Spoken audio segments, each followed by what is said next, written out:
Good morning, students. I hope you all are safe in your house. Today we are going to start our new lesson, chapter number 3, Our Changing Earth.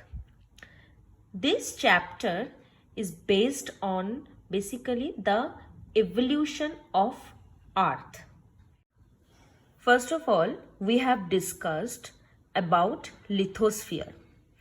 Though already discussed about lithosphere in our previous chapter, just recall it.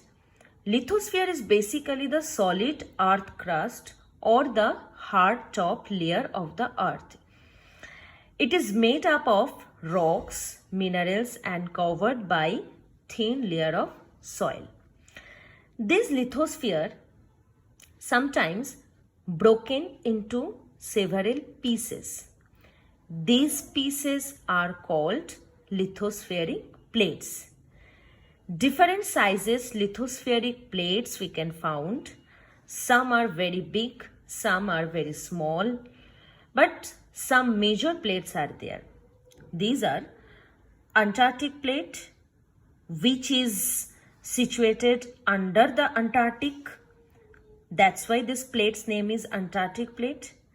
Next, African plate. This plate situated below the African continent.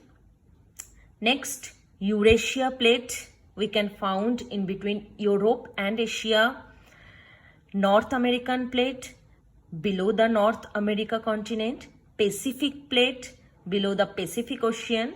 South American plate below the South America, and Indo-Australian plate, means in between India and Australia.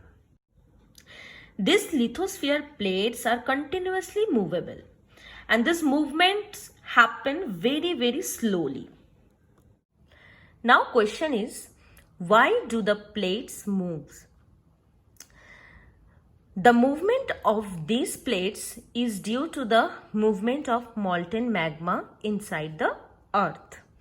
We all know that below the earth crust magma is there, and this plates is made up of crust and upper portion of mantle, and below the mantle magma is there. The molten magma moves in a circular manner inside the earth. Magma is also movable. The movement of these plates causes changes on the earth's surface. The plates are continuously moved, so that's why the changes are come on the earth's surface. Movement of the earth is divided on the basis of the forces which cause them.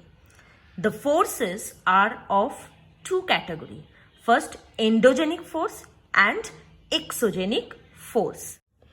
Now we discussed about endogenic and exogenic force.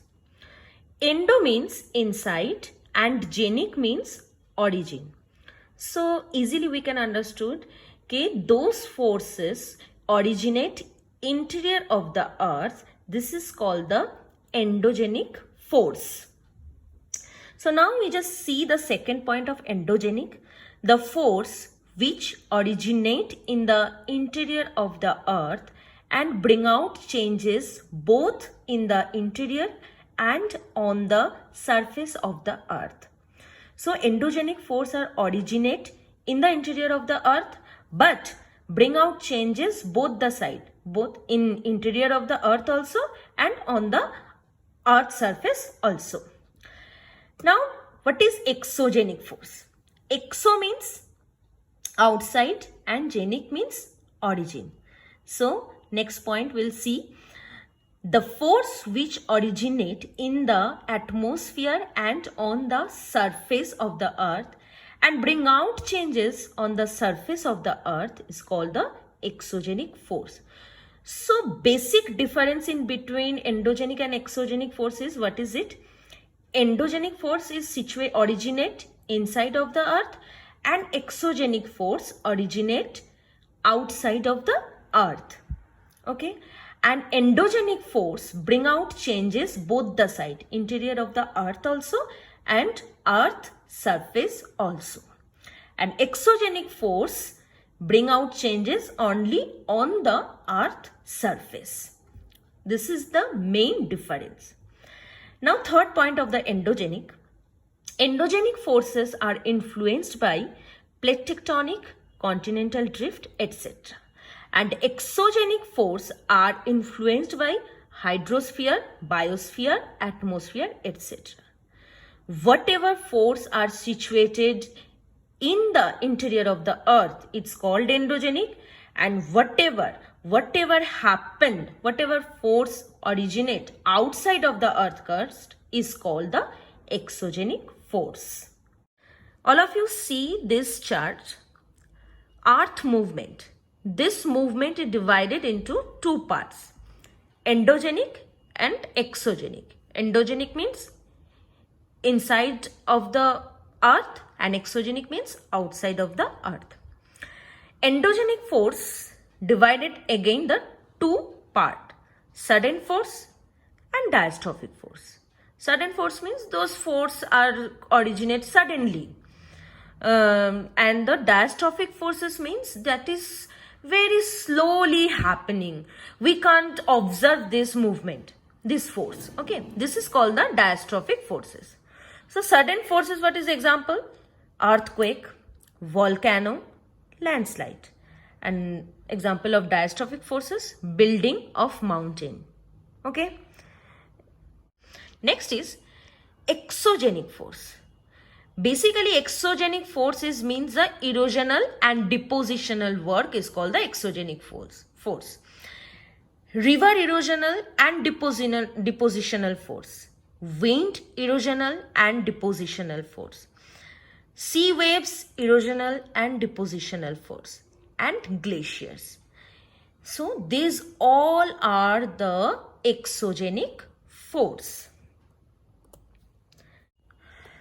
All of you see this all images. First is mountains. These mountains are originated by the endogenic force. Next is volcano. Volcano is originated by also endogenic force. Next is mushroom rocks. These landforms are created by work of wind. Next is delta. These landforms we can see in the river. These landforms are created by depositional work of river. Next is sea arches. These landforms are created by the work of sea waves. This is the erosional work of sea waves.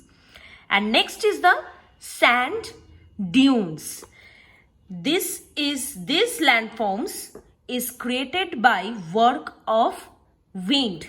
These both are created by the work of wind. But these landforms is created by erosional work of wind, and sand dunes are created by depositional work of wind. Okay? These mushroom rocks, delta, sea arches and sand dunes, these all are the created by the exogenic force.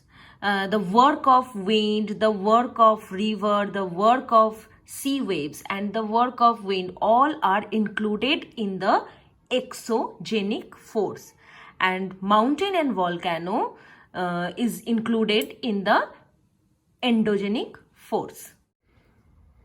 So that's all for today. We will discuss on the same chapter in the next class or next video. Till then, keep reading and happy learning. Thank you.